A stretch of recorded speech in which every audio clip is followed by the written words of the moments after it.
তুরস্কে প্রধান বিরোধী দল রিপাবলিকান পিপলস পার্টি বা সিএইচপি এর সদর দপ্তরে পুলিশের অভিযানের পর ব্যাপক সংঘর্ষ ছড়িয়ে পড়েছে।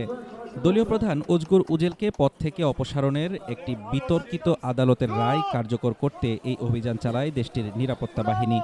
তবে এই রায়কে রাজনৈতিক উদ্দেশ্য প্রণোদিত বলে দাবি করছে বিরোধী দল। পুরো রণক্ষেত্র তুরস্কের রাজধানী আঙ্কারায় প্রধান বিরোধী দল সিএইচপির সদর দপ্তর। দলের নেতা ওজগুর উজেলকে সরাতে আদালতের নির্দেশ কার্যকর করতে রোববার সেখানে অভিযানে নামে দেশটির নিরাপত্তা বাহিনী। পুলিশকে বাধা দিতে ভেতরে টেবিল চেয়ার দিয়ে ব্যারিকেড তৈরি করেন দলীয় কর্মীরা। শুরু হয় দুপক্ষের সংঘর্ষ। এক পর্যায়ে ভেতরে ঢুকে পড়ে পুলিশ। এতে ক্ষতিগ্রস্ত হয় ভবনের বিভিন্ন অংশ। মূলত গত বৃহস্পতিবার একটি আদালত 2023 সালের সিএইচপি নেতৃত্ব নির্বাচন বাতিল ঘোষণা করে। সেই নির্বাচনেই জয়ী হয়ে ক্ষমতায় এসেছিলেন ওজেল।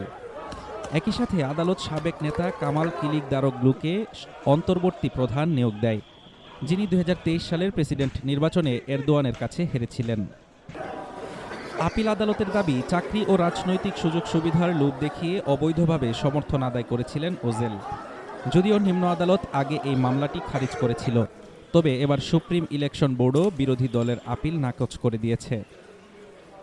এই রায়ের প্রতিবাদে আঙ্কারা ও ইস্তাম্বুলে রাজপথে নেমেছেন সমর্থকরা।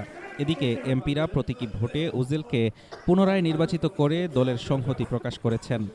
2024 সাল থেকে বাড়তে থাকা এই বিচারিক চাপকে রাজনৈতিক উদ্দেশ্য প্রণোদিত বলছে সিএইচপি। তবে এরদোয়ান সরকারের দাবি, বিচার বিভাগ সম্পূর্ণ স্বাধীন। হাফিজুর রহমান তুষার, ঢাকা টুডে।